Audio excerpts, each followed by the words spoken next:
Hello and welcome back to my channel spice of your English guys. आज के sentences बहुत ही ज़्यादा important है। अगर आप भी इन सारे सेंटेंस को सीखना चाहते हैं और अच्छे से इंग्लिश बोलना चाहते हैं तो वीडियो लास्ट तक जरूर देखना गाइस, ताकि आप इन सारे सेंटेंस को अच्छे से सीख सको। तो गाइस चलिए शुरू करते हैं। आज का हमारा पहला सेंटेंस है। यहाँ पे ये लड़की बोले कि आपकी पैंट सूख चुकी है। Your pant is dry now. Your pant is dry now. आपकी पैंट सूख चुकी है। Your pant is dry now. मैं इस्त्री करके ऊपर वाले रूम में रख दिया है। I have ironed it and kept it upstairs. I have ironed it and kept it upstairs. मैंने इस्त्री करके ऊपर वाले रूम में रख दिया है। कहने का मतलब है कि मैंने इस्त्री करके ऊपर रख दिया है।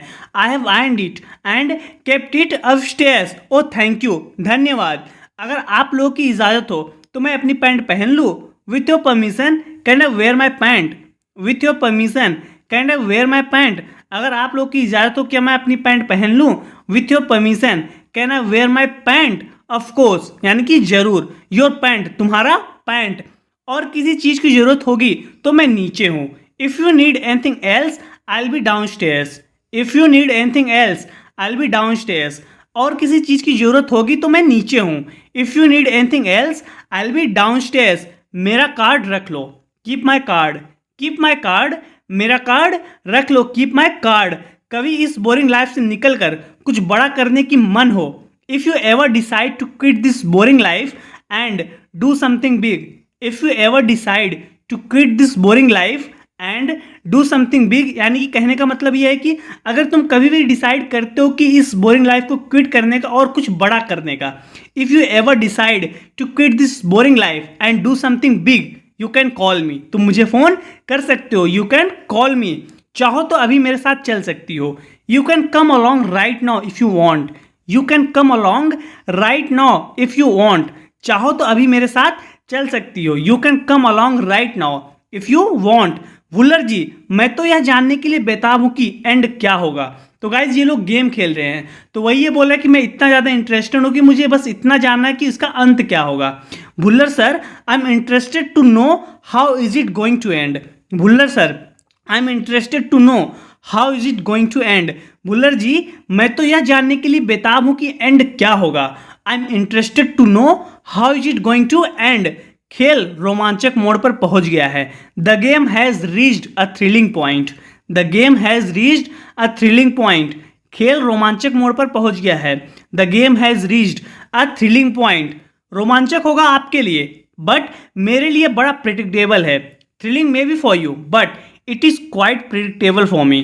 Thrilling may be for you but it is quite predictable for मी। कहने का मतलब है कि आपके लिए रोमांचक होगा, आपके लिए थ्रिलिंग होगा, बट मेरे लिए काफ़ी प्रिडिक्टेबल है। कहने का मतलब मुझे पता है कि आगे क्या होने वाला है, but it is quite predictable for me. Zaidi sir you have lost. You have lost. आप हार चुके हैं। You have lost. यह देखना बाकी है। That remains to be seen. That remains to be seen. यह देखना बाकी है। That remains to be seen. चलिए पहले खेल शुरू किया जाए। Let's start the game first. Let's start the game first. चलो पहले गेम शुरू करते हैं। तो मिस्टर मेहरा हम कहाँ थे। So mister Mehra where were we. So mister Mehra where were we. हम कहाँ थे। Where were we. अस्पताल पहुंचने से पहले ही ओसवाल की मौत हो गई। Oswald died before he could reach the hospital. Oswal died before he could reach the hospital. अस्पताल पहुंचने से पहले ही ओसवाल की मौत हो गई। Oswald died before he could reach the hospital. उनकी मौत का वक्त और तारीख क्या था। What was the time and date of his death. What was the time and date of his death. उनकी मौत का वक्त और तारीख क्या था। What was the time and date of his death. तब ये बताता है, तब ये आगे बोल रहा है गाइस कि अभी आपने कहा कि you recently told us that. You recently told us that यानी कि अभी आपने बताया कि मिस्टर ओसवाल एक वर्कोहॉलिक थे और कभी छुट्टी नहीं लेते थे। Mister Oswal was an workaholic and never took an of. Mister Oswal was a workaholic and never took an of. Mister Oswal एक वर्कोहॉलिक थे और कभी छुट्टी नहीं लेते थे। तो गाइज वर्कोहॉलिक का मतलब होता है कि जो हमेशा काम में लगा रहता है, यानी कि हमेशा काम करने का उसका मन करता रहता है। तो वही ये बोला है कि mister Oswal was an workaholic and never took an of. सिवाय एक बार जो उन्होंने 1 महीने की छुट्टी ली थी। Except for the time he took a month of. Except for the time he took a month of, सिवाय एक बार जो उन्होंने 1 महीने की छुट्टी ली थी। तो गाइज यहाँ पे ये बोल रहा है कि अभी आपने कहा कि you recently told us that mister Oswal was a workaholic and never took an of.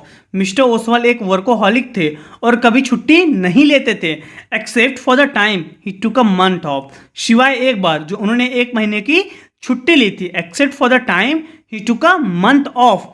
Is that a fact, इससे पूछते हैं कि इज डैट अ फैक्ट, क्या ये सही है? तब ये बोल रहे हैं दैट्स अ फैक्ट, यानी कि ये सच है, यही सच्चाई है, दैट्स अ फैक्ट। छुट्टी क्यों ली उन्होंने? Why did he take an off, why did he take an off, छुट्टी क्यों ली उन्होंने? इससे ये पूछ रहा है कि why did he take an off. तब ये बोल रहा है कि I don't know, I don't know, मुझे नहीं पता। आपका बॉस 1 महीने ऑफिस नहीं आता है, your boss doesn't come to the office for a month, your boss doesn't come to the office for a month. आपका बॉस 1 महीने ऑफिस नहीं आता है, आपने वजह जानने की कोशिश नहीं की। And you never try to find out why, and you never try to find out why, आपने वजह जानने की कोशिश नहीं की। तो गाइज ये बोल रहा है कि your boss doesn't come to the office for a month, आपका बॉस 1 महीने ऑफिस नहीं आता है। And you never try to find out why, आपने वजह जानने की कोशिश नहीं की। मेरे लिए यह ज़्यादा जरूरी था कि वह ऑफिस ना आए। तब ये बोल रहा है गाइस कि it was more important to me that he doesn't come, it was more important to me that he doesn't come, यानी कि मेरे लिए ये ज़्यादा जरूरी था कि वो आए ना। It was more important to me that he doesn't come. A workaholic man, एक वर्कोहॉलिक आदमी 1 महीने की छुट्टी तभी लेता है जब उसकी तबीयत हद से ज़्यादा खराब हो। Takes a month off only when he is seriously ill. तो यहाँ पे बोला कि a workaholic man takes a month off only when he is seriously ill, यानी कि एक वर्कोहॉलिक आदमी 1 महीने की छुट्टी तभी लेता है जब उसकी तबीयत हद से ज़्यादा खराब हो। A workaholic man takes a month off only when he is seriously ill, maybe, तब ये बोल रहे हैं शायद, I don't know, could be, I don't know, मुझे नहीं पता। आप झूठ बोल रहे हो mister Mehra, you are lying mister Mehra, you are lying mister Mehra, आप झूठ बोल रहे हो मिस्टर मेहरा। आपको पता था कि मिस्टर ओसवाल दिल के मरीज हैं। You new that mister Oswal has a heart condition, you new that mister Oswal has a heart condition, आपको पता था कि मिस्टर ओसवाल दिल के मरीज हैं। You new that mister Oswal has a heart condition, जब उन्होंने 1 महीने की छुट्टी ली थी। When he took a month of, when he took a month of, जब उन्होंने 1 महीने की छुट्टी ली थी। When he took a month of, पहली बार उन्हें दिल का दौरा पड़ा था। That was the first time he suffered a heart attack, that was the first time he suffered a heart attack, पहली बार उन्हें दिल का दौरा पड़ा था। तो गाइज यहाँ पे बोल रहा है कि when he took a month of, जब उन्होंने पहली बार 1 महीने की छुट्टी ली थी। That was the first time he suffered a heart attack, पहली बार उन्हें दिल का दौरा पड़ा था। वेल गाइस, आज इस वीडियो में इतना ही। जरूर बताना कि आपको वीडियो कैसी लगी। अगर वीडियो अच्छी लगी तो वीडियो को लाइक कीजिए और चैनल को सब्सक्राइब कीजिए गाइज। अगर आप इन सारे सेंटेंस को सीखना चाहते हैं और अच्छे से इंग्लिश बोलना चाहते हैं गाइज, तो वीडियो को दोबारा देखिए, बार बार सेंटेंस को बोलने की कोशिश कीजिए, जिससे कि आप अपने इंग्लिश को इंप्रूव कर सकते हैं। मैं आपसे अगले वीडियो मिलता हूँ। Till then take care, keep practising and thanks for watching.